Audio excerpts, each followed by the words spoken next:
the Danes, he is Skrelinger. To the English, he is Orkneas. To the Irish, he is Formore. He is Corpse Maker and Life Quencher, the Bringer of Night, the Son of the Wolf, and Brother of the Serpent. He is Grimnir, and he is the last of his kind, the last in a long line of monsters who have plagued humanity since the Elder Days. Hello and welcome to Liam's Lyceum.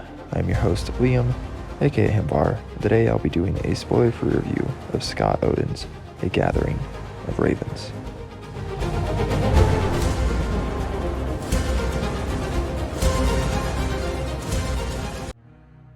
A Gathering of Ravens is a 2017 novel by Scott Oden, and first in what I believe is a trilogy called the Grimnir Trilogy.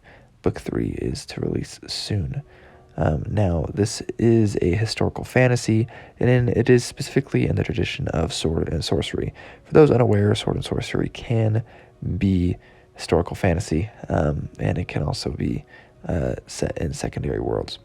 It actually is commonly in both, funnily enough. Anyways, so we have, at the beginning of the story, we have Njal, who is traveling with Oden. One is a Dane and the latter is a Briton. They are heading to Roskilde on the Isle of Sjælland, which is in Denmark, as it goes. And it is storming and they need to take shelter in a cave. The journey leads them to encountering a man that is not quite human, Grimnir. Njal and Oden are both Christian. Grimnir is the outsider typical of S&S protagonists, and it takes place in the 11th century as far as timeline goes here. Interestingly enough, Roskilde is actually really close to the ancient Skjolden capital of Lyra. Anyways, that's kind of beside the point. Grimnir is an orc, or an Orkneas in Old English, probably actually where Tolkien gets the word. He is a Formorian to the Irish, or a Skrailing to the Norse. His name for his people are the Counter, and he is seemingly the last of his kind. It's pretty interesting, as we have like one character, for example, Etine, I think that's how you probably say her name. She gets a kind of a rude ride with Savage Grimnir.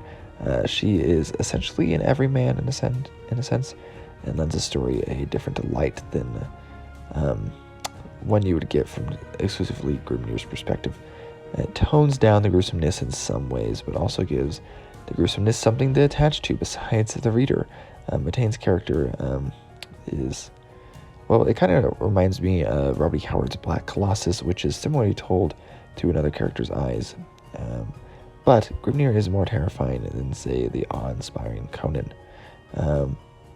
It's interesting also here that we have the Aesir, which are some Germanic gods, and Christ, of course the Christian God, have power in the story.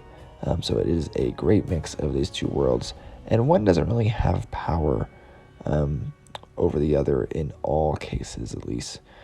So this is definitely not, I would say, catering to one crowd over the other, though I did see one reviewer saying this was like some gross Christian thing, which I think is hilarious, actually. It's a great mix of these two worlds, and the magical otherworldliness at play is done really well. Speaking of magical otherworldliness, we also see Dwergar, or dwarves, kind of sorts, which is pretty cool.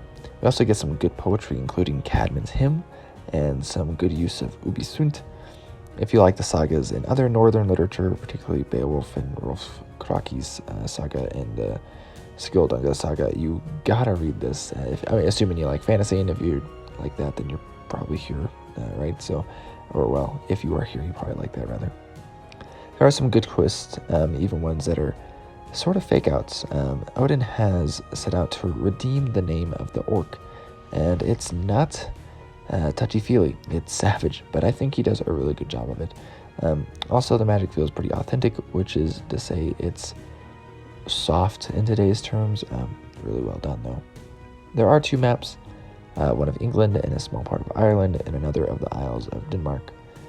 This is during the time of High King Brian Boru in Ireland, and that does become relevant later on in the story. So again, this kind of remind me a little bit of Paul Anderson's The Broken Sword, among other things. But it is a very good read, actually, and I'm looking forward to reading The Twilight of the Gods, which is book 2, and The Doom of Oden, which is book 3 when that releases. So, yes, read this if it sounds like your thing. I've seen this one has a little bit more popularity out of just a sword and sorcery circle, which is nice to know.